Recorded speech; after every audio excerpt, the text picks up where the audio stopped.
got the call that Sanditon was returning for not one but two series, it was a reaction of genuine joy and excitement, but also a little bit of a feeling of, wow, how are we going to do this? Here we go, we know that something big is on the horizon, we need to work out how to make it work.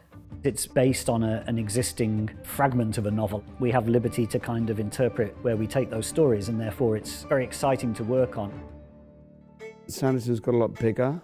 It's becoming more successful, like Tom's vision is starting to become a reality. As you can see, my dears, Sanditon is fast becoming the most desirable destination on the south coast. It's always exciting to try and reimagine those spaces and see them with their bright colours, with sort of all the candles, etc., in order to make them feel more modern and enjoyable, really, to a television audience. The moment you walk onto that set, it's like you're transfixed. Every detail, like even the shop windows, the vegetables, everything outside the shop is all real. It's so easy to be like, yeah, I live in this town. I walk down this high street every day. You see the sea and the sand and the promenade a bit more, which is just beautiful. It's like something out of a fairy tale. So when you walk through that promenade, there's obviously some quite big windows. There's not entire rooms behind them. So we put curtains in windows, we put smoke coming out of chimneys, we build all the roofs so we can see the sky and we can look up. It's great fun. It's like building a theme park almost. Oh, whenever I saw the sets the first time, I was absolutely blown away. Even Trafalgar House, where the Parkers live, had kind of been sort of blown up a little bit. A period show, something like this, we do a lot of research and we read a lot of books and look at photographs and look at furniture. The biggest challenge is then going out and shooting on locations, which occasionally look slightly tired and old and the stonework is worn and it feels lived in. It's how we present those spaces to still feel contemporary and modern within our early 19th century world.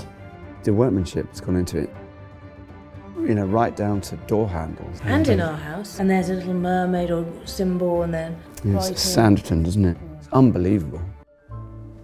I've not seen that gown before. It is my May Day dress from home. Lauren Miller, our wonderful designers, brought in a lot more of a pastel kind of palette and brighter colours for this season. Charlotte's tones are a bit more muted, in alignment with like who her character is. It's about taking those characters kind of as we know them and developing them, maturing them in some instances, and then really working on kind of the new characters and developing their style. There's always little tweaks in the shape that you will make just to make it look nicer for today. Some of the Regency fashions are actually quite wild. There's a lot of playing with like textures on the fabric and yellow and red on the soldiers' jackets. So it's really fun, and everything like pops a lot on screen. It's sort of beautiful, regal waistcoats, high-waisted trousers with braces, strong and bold-fitting tailcoat that sort of acts in unison with the waistcoat to provide what is essentially a male girdle. And then, you know, top hats, which I fought tooth and nail to avoid because I'm just too tall anyway.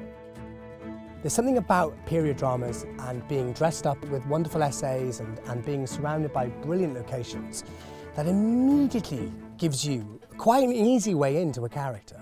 And it's time travel, isn't it? It's time travel, it's fun.